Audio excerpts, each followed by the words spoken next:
Okay, so I'm here with Adam Gemili, the second fastest Briton over 200 metres. Welcome to Miskin Radio, Adam. Thanks for having me. Thank you.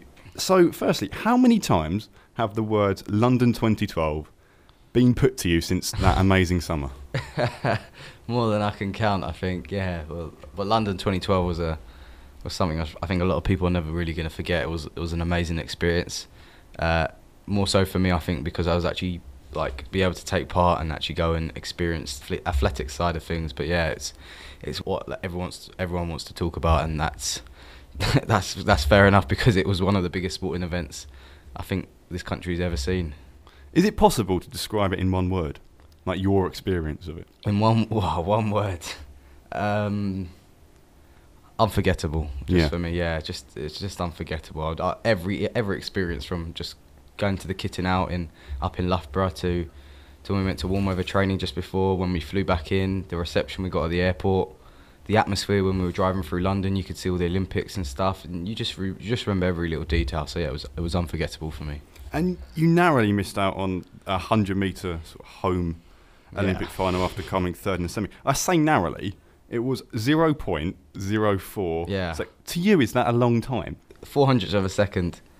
It's like you said, it's a short distance, especially even in sprinting. Sprinting, it's done in tenths and hundredths, but 400ths of a second is considered a small distance to miss out on, and maybe just a little bit of a bigger dip, and you would have made it. But yeah, so it's all good though. It's all good. I learned a lot from that championships, and maybe not going to the final and stuff did teach me how to lose and how to push on from that and actually make the final next.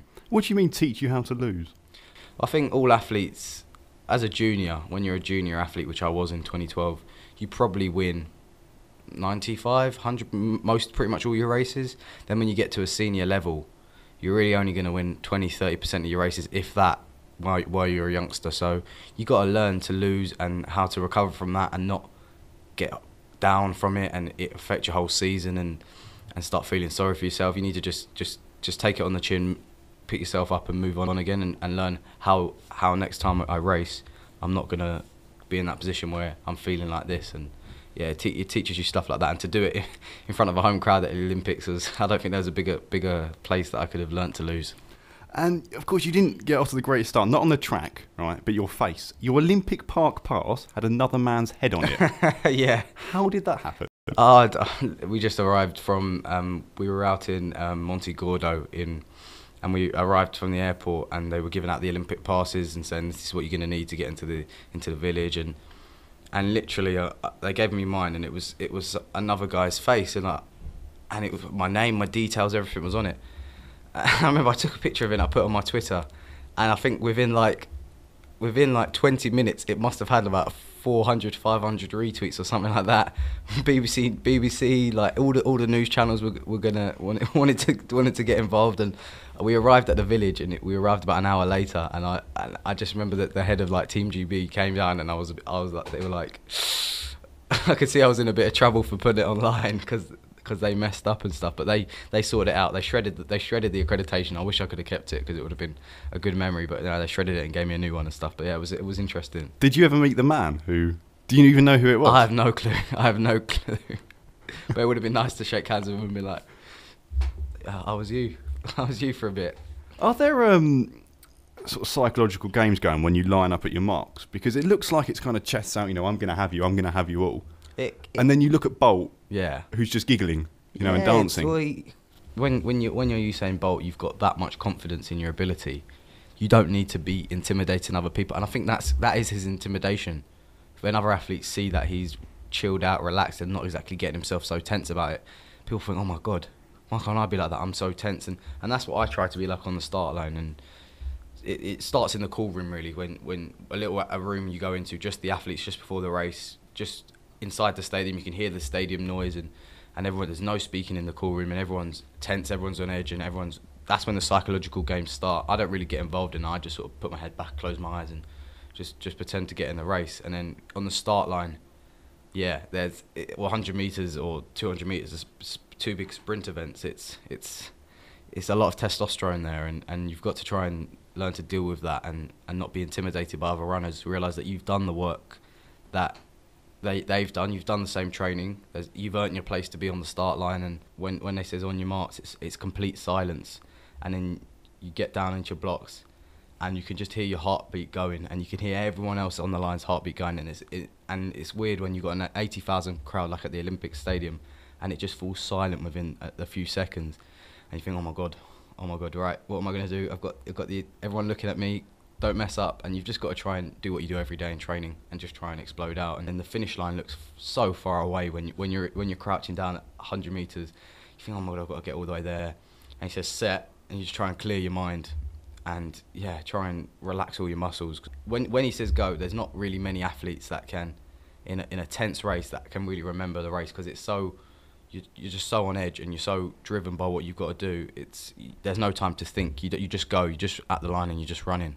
And you say you can hear the other racers' heartbeats. The silence is so eerie, and you go to another place in your mind. I think you've got to be an athlete, and especially a sprinter, to experience it. The quietness is so scary, and you can hear the tiniest of noises. If someone on the other side of the stadium, if they were just to be talking to someone else, you could probably hear that, because everything is just so.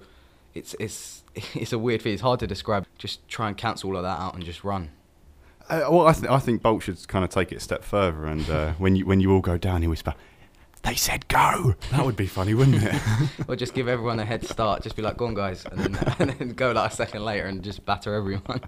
My favourite bit at the end of a race is when it's really tight and nobody knows who's won. Yeah. And then you've got three of you, and you're saying, like, "Was it me?" And you're trying to find the big screen. Yeah. Time must completely stop still. It's the longest time you ever wait. Like for me, when I usually finish a race, even if I've won by quite a bit. Usually it's quite difficult for me to see if I have won, because I'm not very good at looking across or anything like that. So I just dip and then look at the board, and usually the camera will come on you and look for your reaction if they know you've won. So if the camera comes on, you think, and you're not sure you've won, you're like, oh, okay, maybe I have won. If not, when it's a really close one, I had one of those the Sainsbury's Anniversary Games last year, which was the follow-on from the Olympic event, and that was good. It was a dip finish and stuff, and it's so tense, and you're there and you're waiting, and the crowd's silent, everyone's waiting, and as soon as you see your name as a winner, it's the best feeling. You can then relax and enjoy it and look around and take in the crowd, taking the other athletes, and taking the whole sort of atmosphere of it. Yeah. Now, is making a false start in your mind, or is it dangerous to think about making a false start?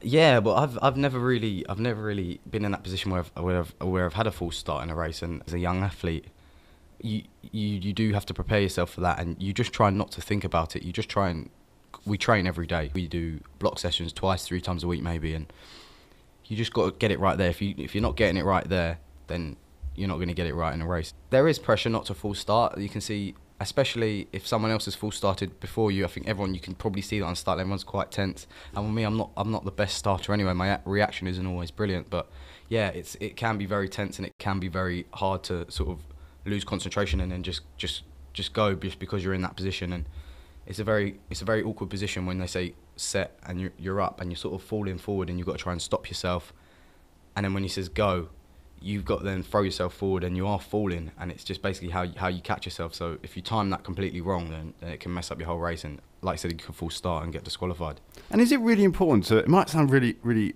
silly, but to run in a straight line? Because when I used to do it, like athletics at a schoolboy level, I found I would wave. Yeah, a lot of athletes wave along in their lanes, and you get a lot of athletes that do step out of their lanes, and you can get disqualified for that if you impede another runner.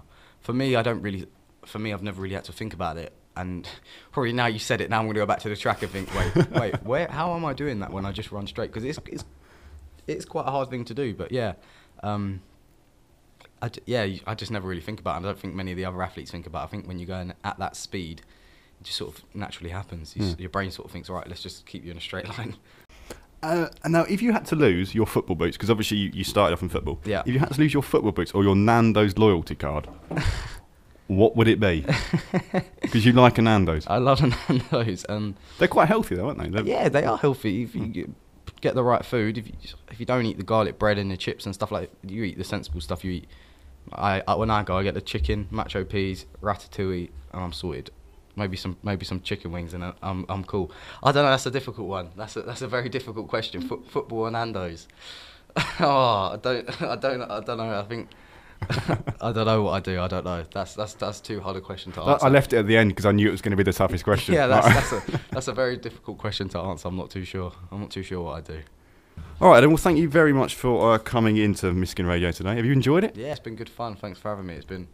It's been awesome. It's been cool. Have a fantastic season and rest of the year, and keep enjoying Nando's. Thank you very much. See you later. Cheers, man.